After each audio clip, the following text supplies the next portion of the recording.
ಕ್ಷೇತ್ರದ ಮೇಲೆ ಕಣ್ಣಿಟ್ಟ ಕುಮಾರಣ್ಣ. ಸಚಿವ ಡಿ ಸುಧಾಕರ್ ನಿಧನದ ಬಳಿಕ ತೆರವಾದ ಕ್ಷೇತ್ರ.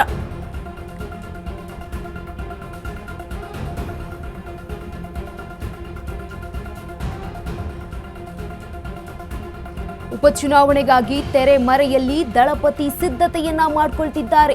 ಟ್ರಯಲ್ ಅಂಡ್ ಎರರ್ ಬೆನ್ನತ್ತಿದ ಕುಮಾರಸ್ವಾಮಿ ಅವರು ಉಪಚುನಾವಣೆ ಜೆಡಿಎಸ್ ಅಭ್ಯರ್ಥಿಯನ್ನ ಅಖಾಡಕ್ಕಿಳಿಸಲು ಚಿಂತನೆಯನ್ನ ಮಾಡಿಕೊಂಡಿದ್ದಾರೆ. ಹಿರಿಯೂರು ಕ್ಷೇತ್ರದ ಮುಖಂಡರ ಜೊತೆ ಎಚ್ಡಿಕೆ ಮಾತುಕತೆಯನ್ನ ಆಡಿದ್ದಾರಂತೆ. ಹಿರಿಯೂರು ಕ್ಷೇತ್ರದ ಮೇಲೆ ಕಣ್ಣಿಟ್ಟಿದ್ದಾರೆ ಎಚ್ಡಿಕೆ ಅವರು. ಸಚಿವ ಡಿ ಸುಧಾಕರ್ ನಿಧನದ ಬಳಿಕ ತೆರವಾದ ಕ್ಷೇತ್ರ ಅದು. ಉಪಚುನಾವಣೆಗಾಗಿ ತೆರೆಮರೆಯಲ್ಲಿಯೇ ದಳಪತಿಯವರು ಸಿದ್ಧತೆಯನ್ನ ಮಾಡಿಕೊಳ್ತಿದ್ದಾರೆ ಅಂತ ಹೇಳಲಾಗ್ತಾ ಇದೆ. ಟ್ರಯಲ್ ಅಂಡ್ ಎರರ್ ಅನ್ನ ಬೆನ್ನತ್ತಿದ್ದಾರೆ ಕುಮಾರಸ್ವಾಮಿ ಅವರು. ಉಪಚುನಾವಣೆಗೆ ಜೆಡಿಎಸ್ ಅಭ್ಯರ್ಥಿಯನ್ನ ಅಖಾಡಕ್ಕಿಳಿಸಲು ಚಿಂತನೆಯನ್ನ ಮಾಡಿಕೊಳ್ಳಲಾಗ್ತಾ ಇದೆ. ಹಿರಿಯೂರು ಕ್ಷೇತ್ರದ ಮುಖಂಡರ ಜೊತೆ ಈಗಾಗಲೇ ಎಚ್ಡಿಕೆ ಅವರು ಮಾತುಕತೆಯನ್ನ ನಡೆಸಿದ್ದಾರೆ. ಹಿರಿಯೂರು ಕ್ಷೇತ್ರದ ಮೇಲೆ ಕಣ್ಣಿಟ್ಟ ಕುಮಾರಣ್ಣ. ಸಚಿವ ಡಿ ಸುಧಾಕರ್ ನಿಧನದ ಬಳಿಕ ತೆರವಾದ ಕ್ಷೇತ್ರ ಇದು. ಉಪಚುನಾವಣೆಗಾಗಿ ಇದೀಗ ತೆರೆಮರೆಯಲ್ಲಿಯೇ ದಳಪತಿಯವರು ಸಿದ್ಧತೆಯನ್ನ ಮಾಡಿಕೊಳ್ತಿದ್ದಾರೆ. ಟ್ರಯಲ್ ಅಂಡ್ ಎರರ್ ಅನ್ನ ಬೆನ್ನತ್ತಿದ್ದಾರೆ ಎಚ್ಡಿಕೆ. ಉಪಚುನಾವಣೆಗೆ ಈಗ ಜೆಡಿಎಸ್ ಅಭ್ಯರ್ಥಿಯನ್ನ ಅಖಾಡಕ್ಕಿಳಿಸಲು ಚಿಂತನೆಯನ್ನ ಮಾಡಿಕೊಂಡಿದ್ದಾರೆ ಎಚ್ಡಿಕೆ ಅವರು. ಈ ಹಿನ್ನೆಲೆಯಲ್ಲಿ ಹಿರಿಯೂರು ಮುಖಂಡರ ಜೊತೆ ಈಗಾಗಲೇ ಮಾತುಕತೆಯನ್ನ ನಡೆಸಿದ್ದಾರೆ ಅಂತ ಹೇಳಲಾಗ್ತಾ ಇದೆ. ಹಿರಿಯೂರು ಕ್ಷೇತ್ರದ ಮೇಲೆ ಕಣ್ಣಿಟ್ಟಿದ್ದಾರೆ. ಸಚಿವ ಡಿ ಸುಧಾಕರ್ ನಿಧನದ ಬಳಿಕ ತೆರವಾಗಿತ್ತು ಈ ಒಂದು ಕ್ಷೇತ್ರ. ಉಪಚುನಾವಣೆಗಾಗಿ ತೆರೆಮರೆಯಲ್ಲಿಯೇ ದಳಪತಿಯವರು ಸಿದ್ಧತೆಯನ್ನ ಮಾಡಿಕೊಳ್ತಿದ್ದಾರೆ ಅಂತ ಹೇಳಲಾಗ್ತಾ ಇದೆ. ಟ್ರಯಲ್ ಅಂಡ್ ಎರರ್ ಅನ್ನ ಬೆನ್ನತ್ತಿದ್ದಾರೆ ಕುಮಾರಸ್ವಾಮಿ ಅವರು. ಉಪಚುನಾವಣೆ ಜೆಡಿಎಸ್ ಅಭ್ಯರ್ಥಿಯನ್ನ ಕಣಕ್ಕಿಳಿಸಲು ಈಗ ಪ್ಲಾನ್ ಮಾಡಿಕೊಳ್ತಾ ಇದ್ದಾರೆ. ಈ ಹಿನ್ನೆಲೆಯಲ್ಲಿ ಹಿರಿಯೂರು ಕ್ಷೇತ್ರದ ಮುಖಂಡರ ಜೊತೆ ಈಗಾಗಲೇ ಮಾಜಿ ಸಿಎಂ ಎಚ್ ಡಿ ಕುಮಾರಸ್ವಾಮಿ ಅವರು ಮಾತುಕತೆಯನ್ನ ನಡೆಸಿದ್ದಾರೆ. ಹಿರಿಯೂರು ಕ್ಷೇತ್ರದ ಮುಖಂಡರಿಗೆ ಎಚ್ಡಿಕೆ ಭರವಸೆಯನ್ನ ನೀಡಿದ್ದಾರೆ. ಹಿರಿಯೂರು ಕ್ಷೇತ್ರಕ್ಕೆ ಟಿಕೆಟ್ ತರುವ ಜವಾಬ್ದಾರಿ ನನ್ನದು, ನೀವು ಗೆಲ್ಲಿಸಬೇಕು ಅಷ್ಟೇ ಅಂತ ಸಂದೇಶವನ್ನ ರವಾನೆ ಮಾಡಿದ್ದಾರೆ ಎಚ್ಡಿಕೆ. ಬಿಜೆಪಿ ಹೈಕಮಾಂಡ್ ಬಳಿ ಹಿರಿಯೂರು ಕ್ಷೇತ್ರ ಕೇಳಲಿದ್ದಾರೆ ದಳಪತಿ. ಬಿಜೆಪಿ ಕಳೆದ 5 ಉಪಚುನಾವಣೆಯಲ್ಲಿ 4 ಕಡೆ ಸೋತಿದೆ. ಈ ಬಾರಿ ನಮಗೆ ಅವಕಾಶ ಕೊಡಿ ಅಂತ ಕೋರಲಿದ್ದಾರೆ ಎಚ್ಡಿಕೆ. ಕಡಿಮೆ ವೋಟ್ ಪಡೆದಿದ್ರು ಕೂಡ ಕ್ಷೇತ್ರ ಕೇಳಲು ಈಗ ದಳಪತಿ ಪ್ಲಾನ್ ಮಾಡಿಕೊಂಡಿದ್ದಾರೆ. ಹಿರಿಯೂರು ಕ್ಷೇತ್ರದಲ್ಲಿ ಹೆಚ್ಚು ಕಾಡುಗೊಲ್ಲ ಹಾಗೆ ಒಕ್ಕಲಿಗ ಮತದಾರರು ಜಾಸ್ತಿ ಇದ್ದಾರೆ. ಹಿರಿಯೂರು ಕ್ಷೇತ್ರದ ಮುಖಂಡರಿಗೆ ಎಚ್ಡಿಕೆ ಭರವಸೆಯನ್ನ ನೀಡಿದ್ದಾರೆ. ಹಿರಿಯೂರು ಕ್ಷೇತ್ರಕ್ಕೆ ಟಿಕೆಟ್ ತರುವ ಜವಾಬ್ದಾರಿ ನನ್ನದು, ನೀವು ಗೆಲ್ಲಿಸಬೇಕು ಅಷ್ಟೇ ಅಂತ ಸಂದೇಶವನ್ನ ನೀಡಿದ್ದಾರೆ ಎಚ್ಡಿಕೆ ಅವರು. ಬಿಜೆಪಿ ಹೈಕಮಾಂಡ್ ಬಳಿ ಹಿರಿಯೂರು ಕ್ಷೇತ್ರವನ್ನ ಕೇಳಲಿದ್ದಾರೆ ದಳಪತಿ. ಬಿಜೆಪಿ ಕಳೆದ 5 ಉಪಚುನಾವಣೆಯಲ್ಲಿ 4 ಕಡೆ ಸೋತಿದೆ.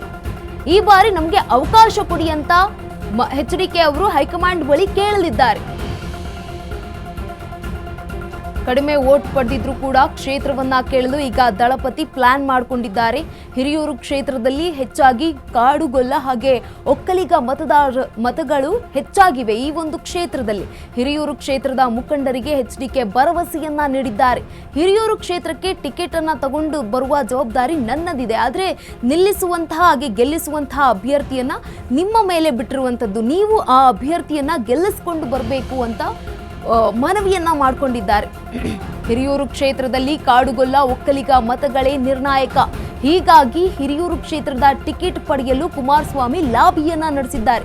ಮತ್ತೊಂದು ಕಡೆ ಹಿರಿಯೂರು ಕ್ಷೇತ್ರದ ಮೇಲೆ ಕಣ್ಣಿಟ್ಟಿರುವ ಬಿಜೆಪಿ ನಾಯಕರು 2018ರಲ್ಲಿ ಹಿರಿಯೂರಿನಲ್ಲಿ ಬಿಜೆಪಿ ಮೊದಲ ಬಾರಿ ಗೆದ್ದು ಇತಿಹಾಸವನ್ನ ಸೃಷ್ಟಿ ಮಾಡಿತ್ತು. ಹಿರಿಯೂರು ಕ್ಷೇತ್ರಕ್ಕಾಗಿ ಆಪರೇಷನ್ ಮಾಡಿದ್ದಾರೆ ಬಿಜೆಪಿಯ ನಾಯಕರು. ಕಾಡುಗೊಲ್ಲ ಸಮಾಜದ ರಾಜ್ಯಾಧ್ಯಕ್ಷ ರಾಜಣ್ಣ ಈಗಾಗಲೇ ಬಿಜೆಪಿಯನ್ನ ಸೇರ್ಪಡೆಗೊಂಡಿದ್ದಾರೆ. ಕಾಡುಗೊಲ್ಲ ಸಮುದಾಯ ಒಂದಾದ ಹಿನ್ನೆಲೆಯಲ್ಲಿ ಕ್ಷೇತ್ರವನ್ನ ಉಳಿಸಿಕೊಳ್ಳಲು ಬಿಜೆಪಿ ಪ್ಲಾನ್ ಅನ್ನ ಮಾಡಿಕೊಳ್ತಾ ಇದೆ. ಕುಮಾರಸ್ವಾಮಿ ಒತ್ತಡಕ್ಕೆ ಬಿಜೆಪಿ ಹೈಕಮಾಂಡ್ ಏನಾದ್ರೂ ಮಣಿಯುತ್ತಾ? ಕುಮಾರಸ್ವಾಮಿ ನಂಬಿ ಹಿರಿಯೂರು ಕ್ಷೇತ್ರವನ್ನ ಬಿಟ್ಟುಕೊಡುತ್ತಾ ಬಿಜೆಪಿ? ಡಿ ಸುಧಾಕರ್ ನಿಧನದ ಅನುಕಂಪದ ಅಲೆಯ ಮುಂದೆ ನಡೆಯುತ್ತಾ ದಳಪತಿ ಅವರ ಆಟ? ಇದೀಗ ಹಿರಿಯೂರು ಕ್ಷೇತ್ರದಲ್ಲಿ ಕಾಡುಗೊಲ್ಲ ಹಾಗೆ ಒಕ್ಕಲಿಗ ಮತಗಳೇ ನಿರ್ಣಾಯಕ ಆಗುತ್ತೆ. ಈ ಹಿನ್ನೆಲೆಯಲ್ಲಿ ಕುಮಾರಸ್ವಾಮಿ ಅವರು ಲಾಬಿಯನ್ನ ನಡೆಸ್ತಾ ಇದ್ದಾರೆ. ಹಿರಿಯೂರು ಕ್ಷೇತ್ರದಲ್ಲಿ 2018ರಲ್ಲಿ ಹಿರಿಯೂರಲ್ಲಿ ಬಿಜೆಪಿ ಮೊದಲ ಬಾರಿ ಗೆದ್ದು ಇತಿಹಾಸವನ್ನ ನಿರ್ಮಾಣ ಮಾಡಿತ್ತು. ಕಾಡುಗೊಲ್ಲ ಸಂಖ್ಯೆ ಮತದಾರರು ಹೆಚ್ಚಾಗಿದ್ದಾರೆ. ಹಿರಿಯೂರು ಕ್ಷೇತ್ರಕ್ಕಾಗಿ ಆಪರೇಷನ್ ಶುರು ಮಾಡಿಕೊಂಡಿರುವಂಥದ್ದು ಈಗಾಗಲೇ ದಳಪತಿಯವರು. ಕಾಡುಗೊಲ್ಲ ಸಮಾಜದ ರಾಜ್ಯಾಧ್ಯಕ್ಷ ರಾಜಣ್ಣ ಈಗಾಗಲೇ ಬಿಜೆಪಿಯನ್ನ ಸೇರ್ಪಡೆಗೊಂಡಿದ್ದಾರೆ. ಕಾಡುಗೊಲ್ಲ ಸಮುದಾಯ ಒಂದಾದ ಹಿನ್ನೆಲೆಯಲ್ಲಿ ಕ್ಷೇತ್ರವನ್ನ ಉಳಿಸಿಕೊಳ್ಳಲು ಬಿಜೆಪಿ ಪ್ಲಾನ್ ಮಾಡಿಕೊಳ್ತಾ ಇದೆ. ಕುಮಾರಸ್ವಾಮಿ ಒತ್ತಡಕ್ಕೆ ಮಣಿಯುತ್ತಾ ಬಿಜೆಪಿ ಹೈಕಮಾಂಡ್, ಜೊತೆಗೆ ಕುಮಾರಸ್ವಾಮಿ ನಂಬಿ ಹಿರಿಯೂರು ಕ್ಷೇತ್ರವನ್ನ ಬಿಟ್ಟುಕೊಡುತ್ತಾ ಬಿಜೆಪಿ ಅನ್ನುವಂತಹ ಪ್ರಶ್ನೆಗಳು ಈಗ ಎದ್ದಿರುವಂತದ್ದು. ಡಿ ಸುಧಾಕರ್ ನಿಧನದ ಅನುಕಂಪದ ಅಲೆಯ ಮುಂದೆ ದಳಪತಿಯವರ ಆಟ ನಡೆಯುತ್ತಾ ಹಿರಿಯೂರು ಕ್ಷೇತ್ರದಲ್ಲಿ ಕಾಡುಗೊಲ್ಲ ಹಾಗೆ ಒಕ್ಕಲಿಗ ಮತಗಳೇ ನಿರ್ಣಾಯಕ ಆಗಿದೆ. ಹೀಗಾಗಿ ಹಿರಿಯೂರು ಕ್ಷೇತ್ರದ ಟಿಕೆಟ್ ಅನ್ನ ಪಡೆಯಲು ಎಚ್.ಡಿ. ಕುಮಾರಸ್ವಾಮಿ ಅವರು ಲಾಬಿಯನ್ನ ನಡೆಸ್ತಾ ಇದ್ದಾರೆ. ಮತ್ತೊಂದು ಹಿರಿಯೂರು ಕ್ಷೇತ್ರದ ಮೇಲೆ ಈಗಾಗಲೇ 2018ರಲ್ಲಿ ಹಿರಿಯೂರಿನಲ್ಲಿ ಬಿಜೆಪಿ ಗೆದ್ದು ಒಂದು ದೊಡ್ಡ ಇತಿಹಾಸವನ್ನ ನಿರ್ಮಾಣ ಮಾಡಿದೆ. ಹಿರಿಯೂರು ಕ್ಷೇತ್ರಕ್ಕಾಗಿ ಆಪರೇಷನ್ ಮಾಡಿದ್ರು ಬಿಜೆಪಿ ನಾಯಕರು.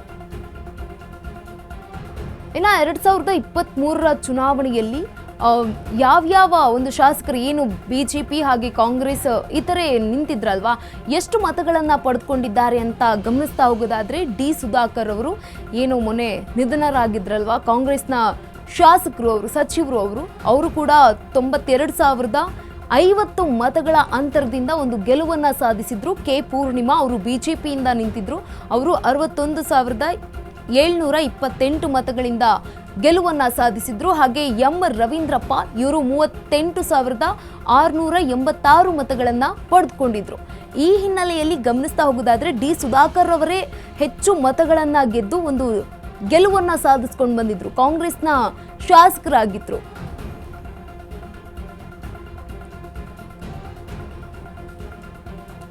ಇದೀಗ ಹಿರಿಯೂರು ಕ್ಷೇತ್ರದ ಮೇಲೆ ಎಚ್.ಡಿ.ಕೆ ಅವರು ಕಣ್ಣಿಟ್ಟಿದ್ದಾರೆ.